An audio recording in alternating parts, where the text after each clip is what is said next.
ইফালে আলফাক স্বাধীনক প্ৰত্যুত্তৰ আৰক্ষী সঞ্চালক প্ৰধান জে.পি. সিঙৰ মোৰ ঘৰ কাহিলীপাৰাত আৰু কাৰ্যালয় উলুবাৰীত আহিলেই হল বুলি আলফা স্বাধীনক প্ৰত্যুত্তৰ দিলে ডিজিপি জে.পি. সিঙে পৰিয়ালসহ কাজিৰঙাৰ কহৰা বনাঞ্চল পৰিদৰ্শন কৰি সংবাদ মাধ্যমৰ সন্মুখত এই মন্তব্য জে.পি. সিঙৰ অসমীয়াইক ভাল পোৱা বুলি সংগঠনে অসমতে কুটাঘাত সংঘটিত কৰা কাৰ্যক গৰিহণা জে.পি. সিঙৰ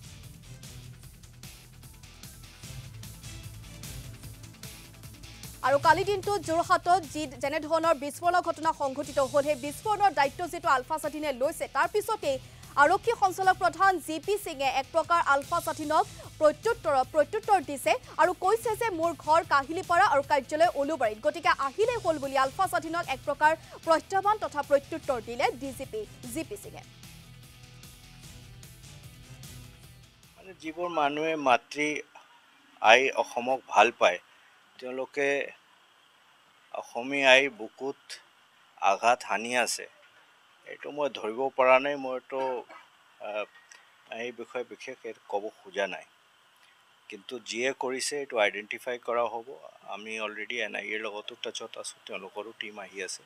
যিখিনি এই ইনচিডেণ্ট হৈছে দুটা তিনিটা এইটো আমি NIAৰ লগত আৰু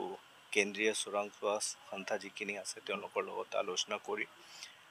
যিয়ে কৰিছে তেওঁক আমি নিশ্চয় ধৰিম আৰু যিটো ষ্ট্ৰংগেষ্ট পচিবল একশ্যন হ'ব সেইটো লোৱা যাব কোন সংগঠনে স্বীকাৰ কৰিছে কি কৰিছে এইটো আপোনালোকে প্ৰেছতে পাইছে মইতো সেইটো কৈছোঁ যে তেওঁলোকে যিখিনি মানুহে কৈ আছে যে আমি মাতৃ আই অসমক ভাল পাওঁ আৰু এই মাতৃ আই অসমৰ বুকুত আঘাত হানি আছে এইটো তেওঁলোকে নিজেই চিন্তা কৰা উচিত আৰু অসমৰ ৰাইজেও সেইটোত তেওঁলোকক অলপ প্ৰশ্ন কৰিব লাগে যে এইটো কিহৰ কাৰণে কৰি আছে কাৰোবাৰ কিবা পাৰ্চনেল কিবা আছে তো সেইটো কৰক তেওঁলোকে প্ৰত্যেকবাৰ মোৰ কথাটো কয় মোৰতো ঘৰ কাহিলীপাৰাত আছে মোৰ অফিচ উলুবাৰীত আছে আহিলে হ'ল মই আৰু ক'ত কোনদিনা কৈছোঁ যে মই মানে ভয় কৰিছোঁ নে চিন্তা কৰিছোঁ যদি তেওঁলোকৰ কষ্ট যিখিনি আছে মোৰলৈহে আছে তে মোক টাৰ্গেট কৰিলে হ'ল